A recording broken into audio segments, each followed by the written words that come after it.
Hi folks, welcome back to the Horde. So let's see, it's somewhere around 2:53 p.m. 16.9 Celsius, 89% humidity. It is the 28th of June, Sunday, 7 degrees, whatever that says. And it's been raining all day, so my battery's not all charged. Been using this saw a lot, and I'll show you what I've been cutting up with it. See, it's unplugged here so I don't cut my fingers off. Anyway, so far I have to tell you the teeth have stayed on, and I've been cutting some pretty thick, nasty stuff, and you guys could see all the shavings all over the place here, right? I mean, a lot of material. So let me show you what I've been up to. Oh, Doug does some other cool stuff. Check this out.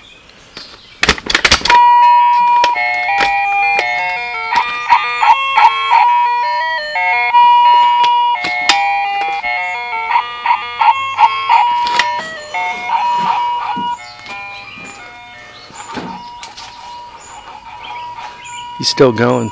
Maybe he's stuck. Hopefully YouTube doesn't delete this video for copyright. This golf cart project is like coming along.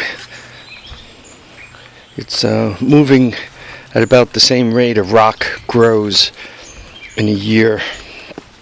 Just unbelievably slow. And part of the issue is every time I seem to step out here to work on it, today particularly, it like pours on me, and nothing like bending over to make a measurement or something and have rain running down your back, right? Very pleasant experience. But even with all the battles, you could see that I've made some progress. What I've gone is with this single upright, and you could see up there is one motor mount, so it'll be hooked up there, and you could see the second motor mount down here, and you could see how the frame goes down, or this piece of metal goes below it. I have it welded there and there, just tack welded. I use the flux core, which really doesn't have enough power to weld this stuff, but it's good for tacking. Also made this little right hand to go there. I cut this to more or less where it's going to be, and it's beginning to come to place. So the engine is going to be attached to this, and this, right, it's all rigidly attached, shouldn't rock. It's going to be attached on top to the frame, one side and the other, and on the bottom, one side and the other. So that's coming along fairly well. This has to move across to the other side. The brake's going to be over here. Doesn't make sense to leave it on this side. It confuses things, and quite honestly, kind of the brake, the bracket that the brake needs is kind of upside down or backwards, or however one looks at it that way. This could still move back and forth, but it looks like I have plenty of space, and you know, this is sagging pretty good here, but if it wasn't, I should have enough space to stay off the case. But even with that, I'm probably gonna put a little helper on it, right? Let me show you what I'm doing. Little helper, right, to keep it off the case in the front here. So with a little helper there, that'll be a good thing. That's the front. Oh, it's interesting, you know, I bend over to reach for things, and you hear your back snap 4 times, you know. I don't know. All you young guys don't understand. But this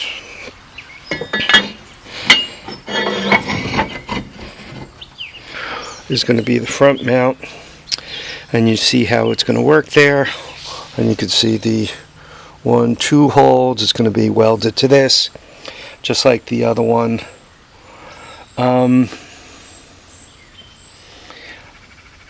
That's a relatively short piece of metal. Given what the back is up to, and I'm going to have this top motor mount, though I haven't crystallized in my head completely what I'm doing with that yet. What has stopped me from welding this up, and I was about to, but I was thinking that I really want to get the engine fixed here. Right, once I get it fixed here, then I should probably get the top fixed.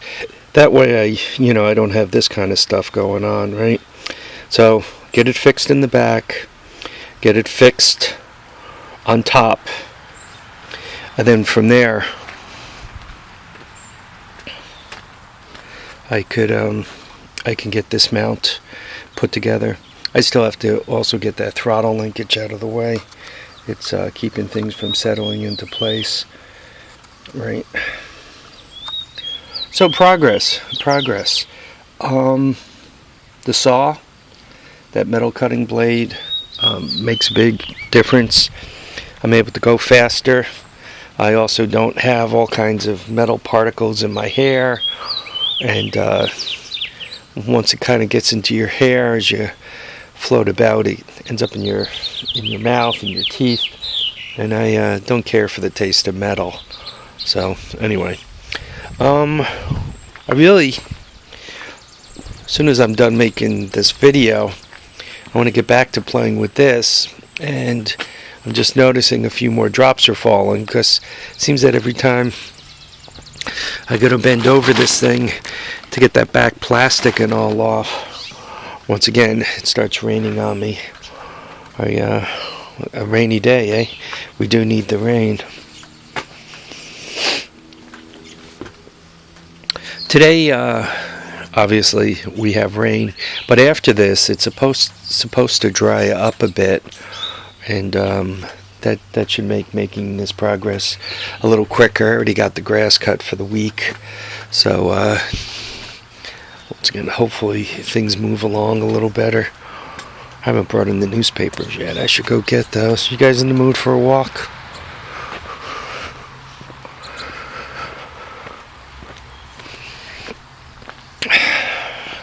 There's been like 4 or 5 deals like surrounding me.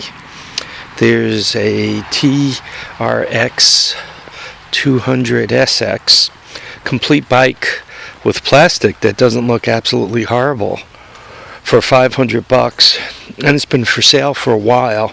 It's kind of it's probably about 45 minutes, an hour from me, but it's located in a spot that's not easy to get to. That's probably why nobody's picked it up yet. I mean, there's obviously roads to get there, but it's over hill and dale and, out in the bush, so to speak. They're asking $500. Now they're down to $500 or best offer.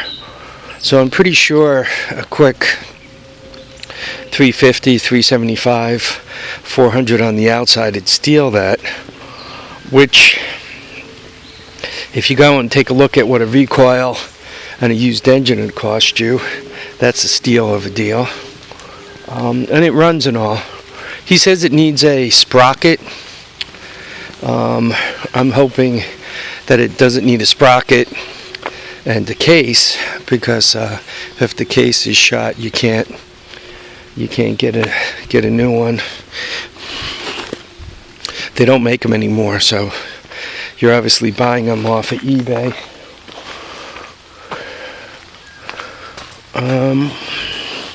So there's that one.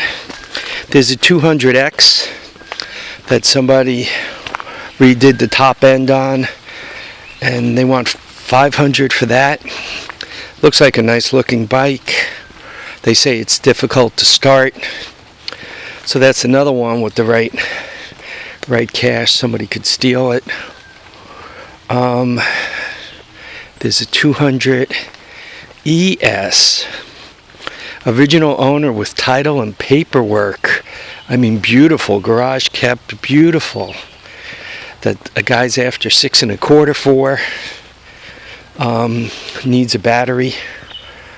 I mean, literally, I'm surrounded by deals right now, but I'm holding back because Stoney's got some stuff cooking for me, and quite honestly, I have nowhere to put anything. I'm trying to get my act a little bit more together. I saw back in the day, I don't know if it was Dirt Wheels or 3 or 4 Wheel Action or what magazine it was, but a guy had a load of 3-wheelers, and he would kind of stand them up on the back tires and sissy bar, the grab bar, whatever you want to call that thing that sticks off the back. So, you know, it kind of looks like a dog begging, right? Standing on its back tires and leaning up against the sissy bar. He had a load of them stored that way. And I mean, knowing what I know about these engines, for the 200S 185, really wouldn't hurt anything. I probably wouldn't have them full of gas when they're sitting like that, though. If you were down at a 1/4 tank, I don't think there's any reason why it should really spill gas, right? The gas cap is pretty forward. Won't hurt the tires, won't hurt the suspension, won't hurt anything else. The only thing you got to worry about is the motor, right? The rear end doesn't have any oil in it or anything. So, I was thinking that I could save quite a bit of space if I did that with a few bikes. Then I look at what I've got the garage filled with, and there just aren't that many of them in here. Like, I'd have to put a sissy bar in that, and theoretically I can stand her up. The 200X could get stood up. That's a 250SX. I wouldn't stand that up. I guess these two could stand up. So, I mean, it would save me some space. And, I mean, if, just for a laugh, let's say they were lined up along here, when I wanted to use them, I could just kind of rock them backwards, drop them on their wheels, give them a few minutes for the oil to settle, and take them out and use them. So, it's a lousy way to come up with space, but it's something I'm thinking about. I also have to clean off the back patio over there. There's a bunch of crap on there that's not doing me any good. And not that that gives me coverage space, but at least stuff will be stored on concrete.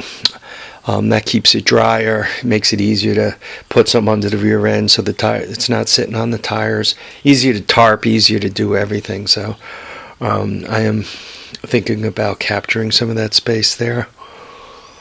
Earlier today, I was going through some of the boxes. I mean, these are all garage sale and car show tools. Most of this stuff, you know, I pay very little for. But having been working on this stuff as much as I have, I realize if you're messing with the 200S, there really is very, very little you need. I mean, if you have a universal screwdriver,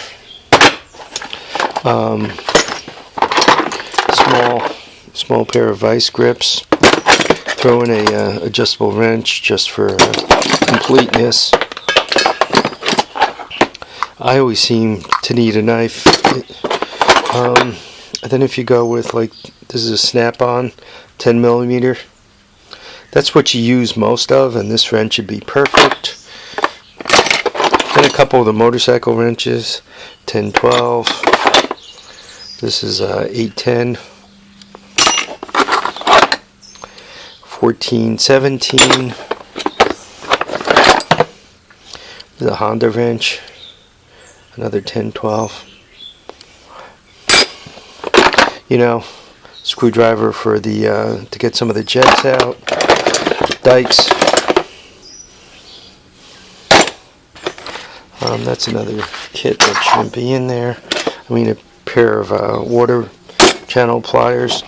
Then after that, everything's kind of duplicated, right? You realize, you know, you throw a roll of tape in, starting fluid, gas tank, carburetor, the stator-driven CDI, and the portable 12-volt ignition pack. Theoretically, with what's here, I could work on just about everything. And if I wanted to be that one step a little more complete, I'd throw in a 3/8 ratchet and a set of deep metric sockets. That and an extension, and I can even do tires, right? So one could really walk around with this much stuff and fully service a three-wheeler.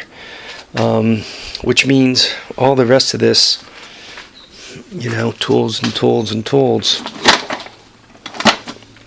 needs to kind of be put away.